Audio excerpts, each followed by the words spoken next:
음, 2024년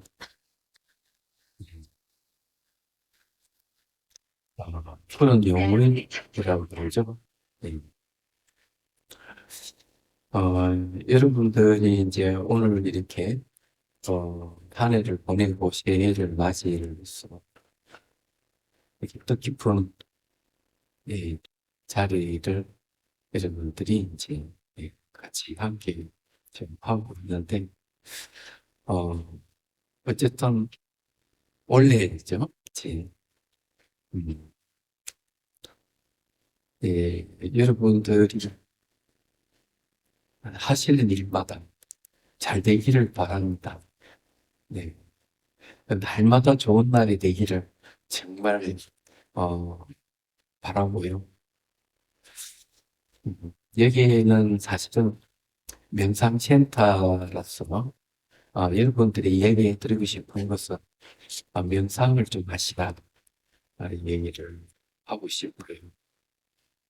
짤막하게 이제 그 이유를 설명을 해드리겠습니다. 예, 다변화, 어, 사회를 그래야 되나? 우리 살고 있는 세계가 아직 급변하고 있는 세계에 살고 있습니다.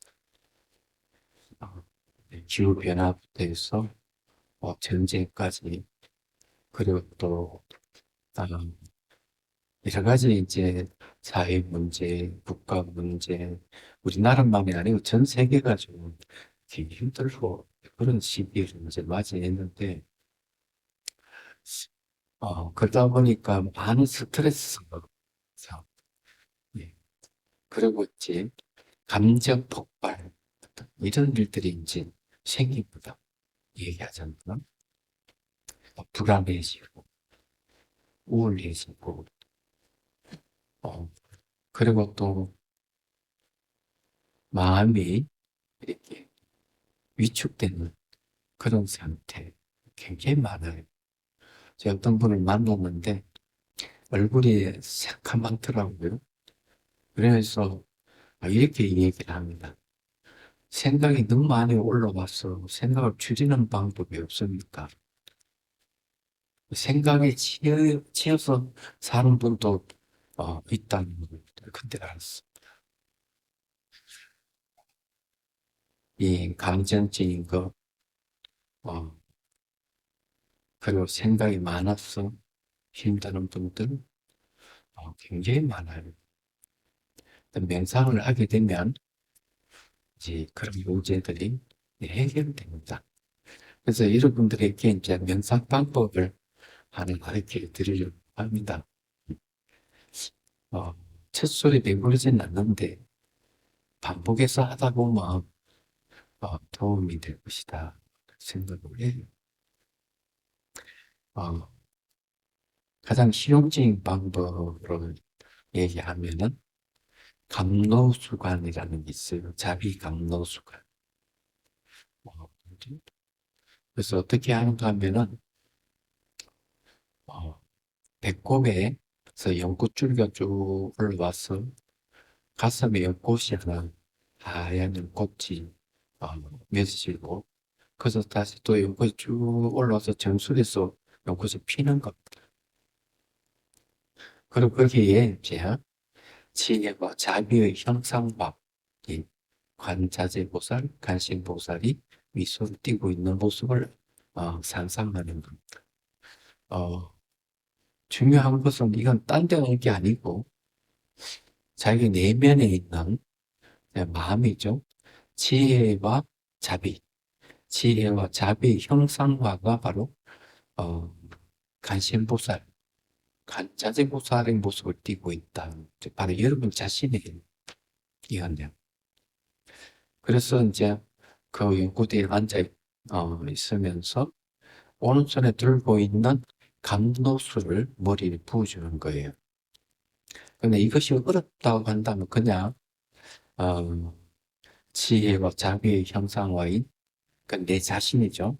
자기의 마음의 본성이 관심 보살이다 생각하고 간신보살의 일본이 물을 부어주는 것 상상하면 돼요.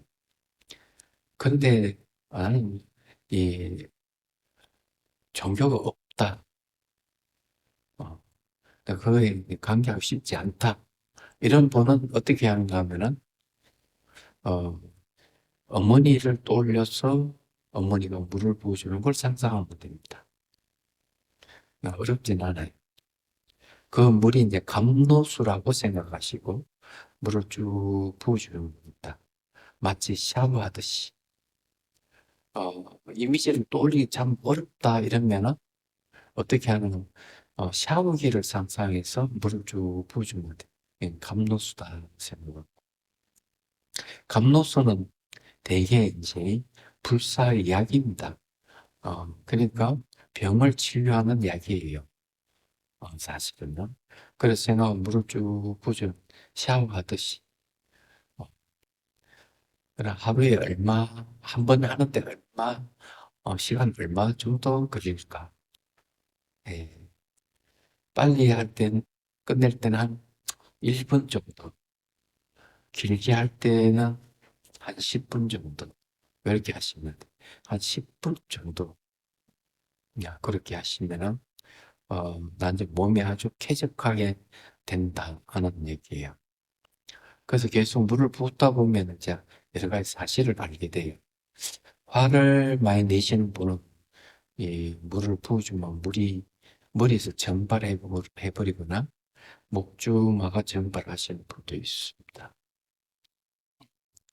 물은 그냥 조금 따뜻한 물로 이렇게 하시면은 차가운 물을 하지 말고 상상이죠.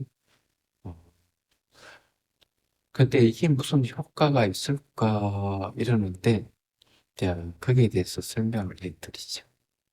예. 상상의 물은 자기 마음이에요.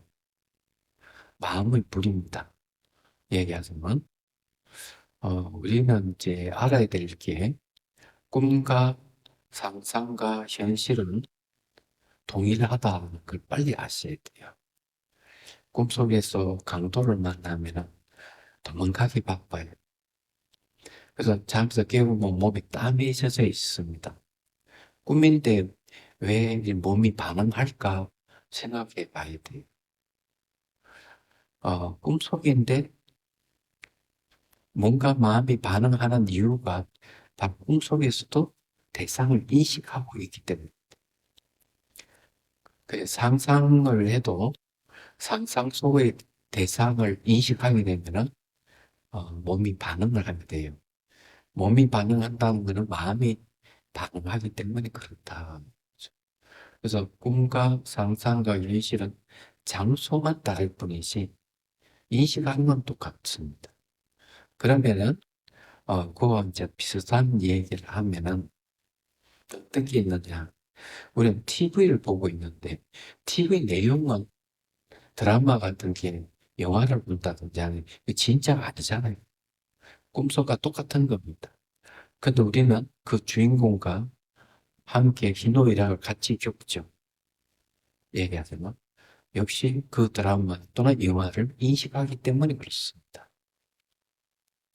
어, 그래서 이제 메타버스라는 게 가능해진 거예요. 가상세계가 가능한 이유가 다 거기 있습니다. 가상세계지만 우리가 인식하기 때문에 그것이 현실과 똑같은 거예요.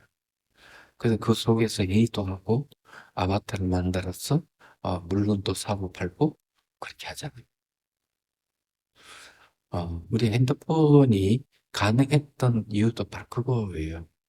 얘기하자면 잡스가 그 안 다 집어넣었죠.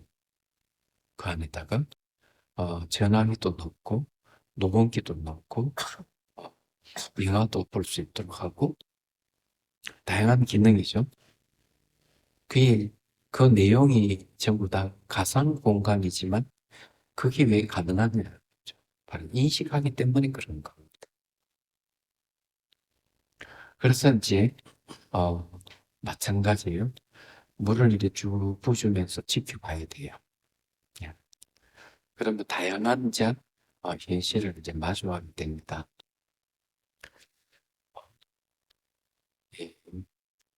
상상의 물인데 그 상상의 물이라고 하는 게 자기 마음입니다. 마음이 몸에 영향을 준다는 얘기.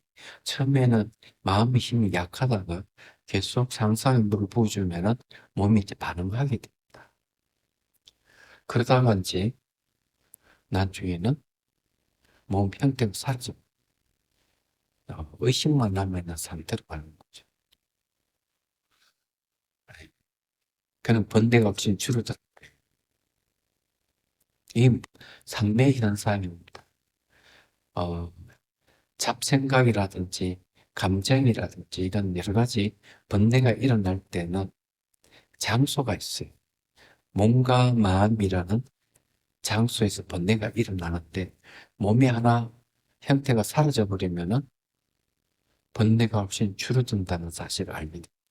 그럼 몸이 아주 굉장히 건강해진다. 걸음을 걸으면은 셔틀같이 가벼워집니다. 근데 무엇보다도 몸이 사라지는 과정을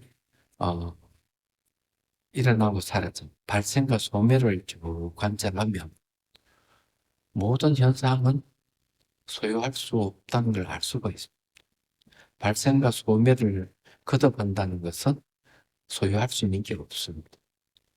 자기 몸이 그렇다면 보이고 들리는 이 사물도 똑같습니다. 소유할 수 있는 게 아무것도 없어요. 그러면서 이제 사물이나 사람이나 집착하는 마음이 훨씬 줄어들어갑니다. 그런 마음이 자유로워지는 거죠. 그리고 이제 모든 사람들을 평등하게 볼 수 있는 모든 현상을 평등하게 볼 수 있습니다. 사람이든 동물이든 생기면 반드시 사라지면 똑같구나. 이걸 알게 됩니다. 그리고 또 한 가지 이제 새로운 사실을 아는 게 뭐냐면은 생기고 사라지는 이 발생과 소멸을 거듭하는 것은 서로가 연결돼 있다는 거죠. 상호 의존이라는 말을 쓸 수 있습니다. 변한다는 독립적인 개체가 없는 건데 의존성을 가지고 있는 걸 변한다는 겁니다. 그래서 그런 의미도 모든 존재는 분리되어 있는 존재는 하나도 없어요. 이런 사실을 하면 너는 너무 나는 나라는 그런 생각도 버리게 됩니다. 그래서 이제 그런 입장에서 사랑과 연민이 이제 생기는 거죠. 스테반 에셀이라는 사람이 그런 얘기를 했어요. 달라이 라마 스님과 대담을 하면서 기후변화라든지 테러가 일어나고 전쟁이 일어나는 것, 환경에 오염되는 일들, 이런 일들은 대개 고귀한 마음이 없어서 일어나는 현상이다. 이렇게 얘기를 해요. 그래서 달라이 라마 스님이 물을 고귀한 마음이 뭡니까? 바로 연민심입니다. 그러니까 달라이 라마 스님이 하는 말이 연민심은 책임감이 따릅니다. 이랬어요. 사랑은 상대를 잘 보호해주고 늘 상대에게 베풀어서 기쁘게 해주는 겁니다. 그래서 상대에게 이익을 주는 능력을 사랑이라고 합니다. 연민은 반대로 상대의 고통을 빼앗아 없애주는 것을 얘기합니다. 괴로워하는 사람을 그 괴로움을 빼앗아 버리는 거죠. 그런 능력을 바로 연민이라고 얘기합니다. 그래서 우리는 이제 모든 존재가 고귀한 존재다 하는 걸 빨리 이해해야 됩니다. 생명 가진 존재는 죽고 싶어 하는 사람 아무도 없어요. 괴로움을 다 싫어해요. 동물들도 그래요. 얘기하자면. 살아있는 게 기적이다고, 살아가는 삶 자체가 기적이라고 얘기하는 사람도 많이 있는 이유도 그런 거와 연관이 있습니다. 그래서 이제 간단히 이렇게 물을 쭉 부어주면은 내가 나에게 물을 부어준다. 내가 나에게 위로해준다. 하는 그런 얘기.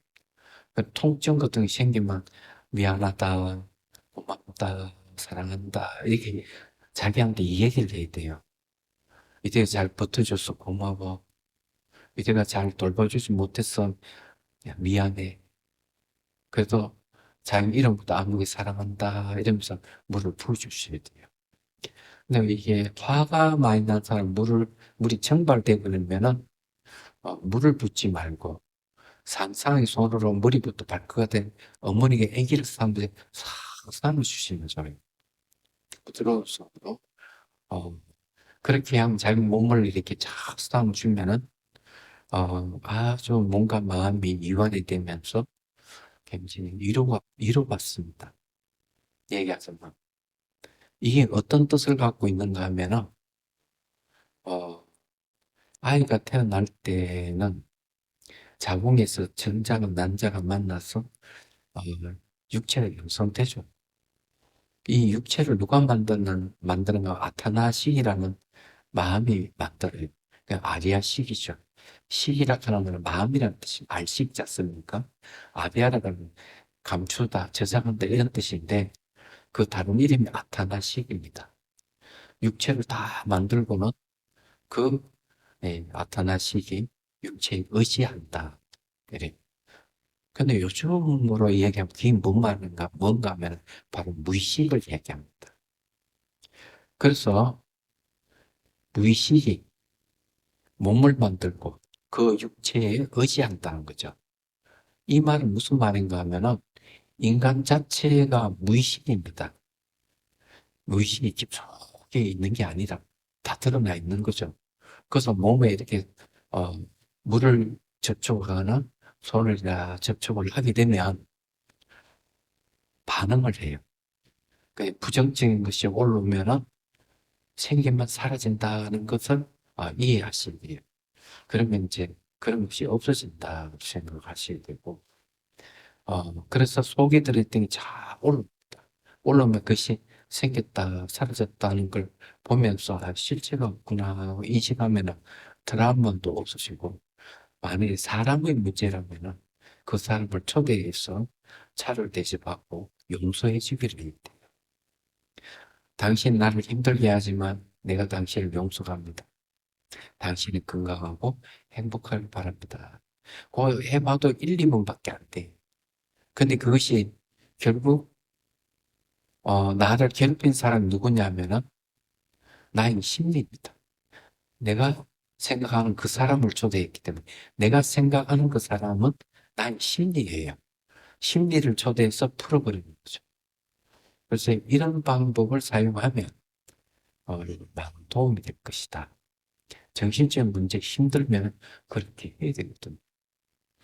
마지막으로 이제 에피소드를 하나 얘기하고 네, 마치도록 할게요. 어, 영꽃 마을이라는 마을이 있었어요. 지금은 그게 뭘 바뀌었는지 모르겠습니다만 거기에는 이제 이 지체 장애인이라든지 이런 분들이 살아요. 스님들이 돌봐주고 있는데 한 번은 웬 아주머니가 늘 와가지고 한 아이를 늘 보살피는 거죠. 늘 눈물을 흘려요. 그래서 선생님이 물었습니다. 왜 그러냐 그러니까 저 아이가 자기 딸이라는 겁니다. 딸. 딸인데 몽골 시험에 걸려가지고 정신지체 장애인으로 좀 살아가고 있는 거죠. 그 왜 눈물을 흘리냐 이러면 늘 그 아이에 대한 죄책감을 가지고 있어요. 그 아이를 가졌을 때 집안에 여러 가지 일들이 많으시니 곤란한 일들이 생기고 이러니까 스트레스를 받아서 이 어머니가 아스피린을 하나씩 먹었다. 그 약을 먹은 거죠.